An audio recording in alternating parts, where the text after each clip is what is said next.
Irmãos, primeiro eu gostaria de dizer que, nessa mensagem, que é um prazer estar aqui nessa noite e subir ao púlpito pela primeira vez e ver esses rostos amigos que acompanharam a minha transformação e que acompanham a minha vida.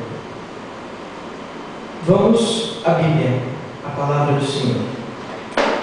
Abra no livro de Êxodo, no capítulo 3. Versículo 1, a partir do capítulo 3.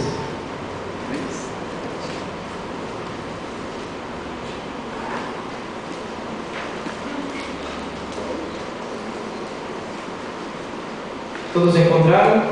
Êxodo, capítulo 3, a partir do versículo 1.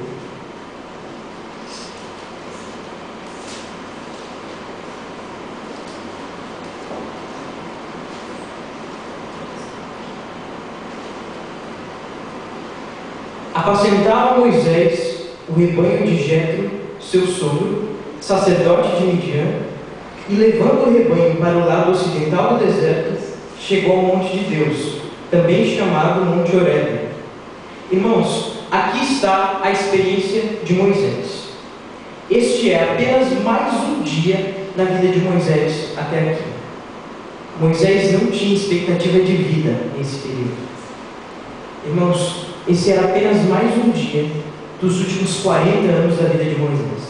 Aliás, a vida de Moisés pode ser dividida em 3 períodos. O primeiro período, desde seu nascimento até seus 12 anos, ele foi criado por sua mãe, e dos 12 até completar os 40, ele estudou na Universidade do Egito e se formou em física.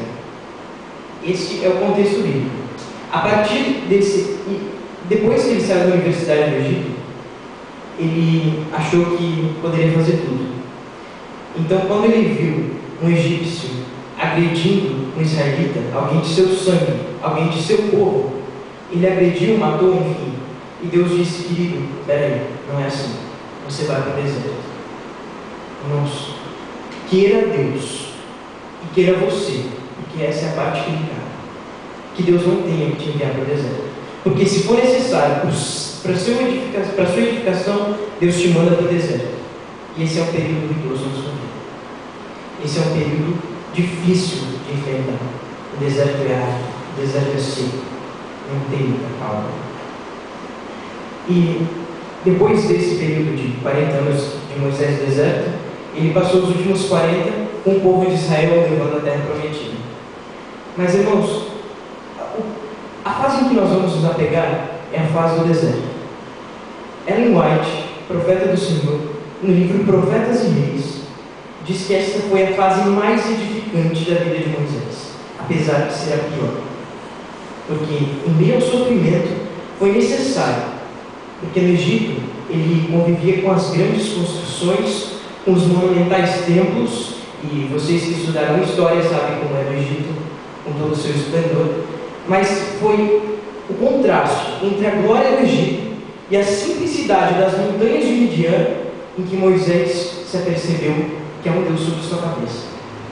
Foi olhando a simplicidade dos montes em que Moisés conseguiu se encontrar intimamente com Deus. E foi nesse período que ele escreveu o livro de Gênesis, o primeiro livro da Bíblia. Vamos ao verso 2. Apareceu-lhe o anjo do Senhor, numa chama de fogo, no meio da sarça. Moisés olhou, eis que a sarça ardia no fogo, porém não se consumiu. Irmãos, Deus se coloca de uma maneira diferente para cada um de nós. Moisés é um físico, então não precisa dizer mais nada. Há uma lei na física que diz que toda matéria em combustão ela tem que se consumir. E Moisés olhou, a sarça ardia, mas ela não se consumiu. Opa, alguma coisa de errado aí. E Moisés deixou seus afazeres e olhou para a sarça. Mas, irmãos, um deserto onde às 2 da madrugada se fazem 10 graus negativos e às 2 da tarde fazem 50 graus positivos, não era uma coisa estranha uma sarça pegar fogo. O interessante ali é que ela não se consumiu. Irmãos, não é uma novidade que ocorram fatos desagradáveis na nossa vida. Mas alguns fatos, algumas coisas não se consomem rapidamente. E muitas vezes, Deus usa sarças ainda hoje para que nós voltemos a olhar para Ele. E vejamos o que diz o verso 3. Então disse Moisés consigo: eu irei e eu verei essa grande maravilha, porque a sarça não se consome. Então, irmãos, a atitude de Moisés aqui revelou o que nós devemos fazer hoje. Irmãos, se tem alguma coisa que queima, mas não se consome, é porque algo está de errado. E a nossa atitude primária deve ser fazer como Moisés fez no verso 3. Se virar e ver o que está acontecendo ali. Tem alguma coisa de errado. Vamos ao verso 4.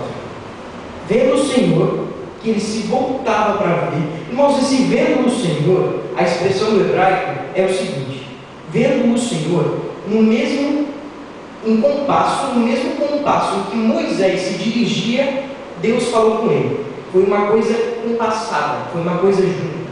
No mesmo compasso em que, vendo o Senhor, no mesmo compasso em que Moisés se dirigia, Deus falou com ele: Moisés, Moisés. E o que ele falou? Inaime, Senhor. Inaime, por bondade, grave essa palavra. Inaime. Irmão, se fosse alguns anos atrás, Moisés talvez não diria Inaime. Ele saiu da faculdade do Egito, estava formado, e se Deus aparecesse para ele talvez diria: Senhor, eu já realmente estava à sua espera, está aqui meu currículo, e eu estou disposto a libertar o povo de Israel que sofre na escravidão no Egito. Vamos lá. Irmãos, essa não é a atitude de um cristão sincero. E se Moisés não passasse pelo sofrimento de 40 anos no deserto, talvez ele nunca diria Inaime. Traduzindo os Inaime do hebraico para o português como eis-me aqui. Essa é uma boa tradução, lógico, mas é muito pálida em relação ao significado real de Inaime. Inaime significa isso aqui, ó. Senhor, a única razão pela qual eu vivo, a razão pela qual eu respiro, a razão pela qual eu me movimento é para poder servir ao Senhor. Isso significa Inaime, Senhor. Irmãos, Moisés sabia com quem estava falando quando Deus bradou na sarça? Não, ele não tinha nem ideia. Mas ele sabia que, por ser um fato inédito e um momento curioso, isso era alguém de muito poder estava falando com ele na sarça. E então ele diz: Senhor, o Senhor é a única razão pela qual eu vivo, a razão pela qual eu respiro, e a razão pela qual eu movimento é para poder servir o Senhor. Irmãos, Inaime é a palavra que Samuel falou quando Deus chamou ele pela terceira vez. Ele tinha por volta de 8 ou 9 anos. E Deus ficava chamando e ele não dava bola, e na terceira vez ele disse: Inaime, Senhor. Irmãos, essa é a mesma palavra que Abraão falou quando Deus o pediu para sacrificar o seu filho. A resposta primária de Abraão foi Inaime, Senhor. Senhor, Tu és a razão pela qual eu vivo, a razão pela qual eu respiro, a razão pela qual eu movimento, e eu quero que o meu filho entenda. E se for preciso que eu sacrifique para ele entender isso, Inaime, Senhor, eu estou disposto a te servir. Jó disse a mesma palavra: pois ainda que ele me mate, nele confiarei. Esse é o significado de Inaime. Se o meu Deus quiser tirar a minha vida, tudo bem, mas eu não vou perder a confiança nele. Inaime, Senhor. Davi usou a mesma expressão: cria em mim, ó Deus, um coração puro, e renova dentro de mim um espírito reto, e não me lança fora, Senhor, da tua presença, e não me retira, Senhor, do teu espírito, porque, Senhor, Inaime, essa é a única razão pela qual eu vivo, a razão pela qual eu respiro, a razão pela qual eu me movimento. Queridos, essa é a única relação entre um servo e seu Deus. O único motivo de um cristão verdadeiro viver é para poder servir ao Senhor. Amém? Eu não acredito que você veio hoje aqui por acaso. Eu acredito que o Espírito de Deus, por alguma razão que talvez nunca seja revelada, porque entre o céu e a terra há muitos mistérios, Deus te trouxe até aqui. E Deus tem um plano para a sua vida. E Deus espera que a sua posição, para que Ele possa trabalhar, seja Inaime, servidão, submissão, entrega. Vamos em frente, irmãos. Vamos ao verso 5. E continuou Deus. Irmãos, esse para mim é um dos versos mais bonitos da Bíblia.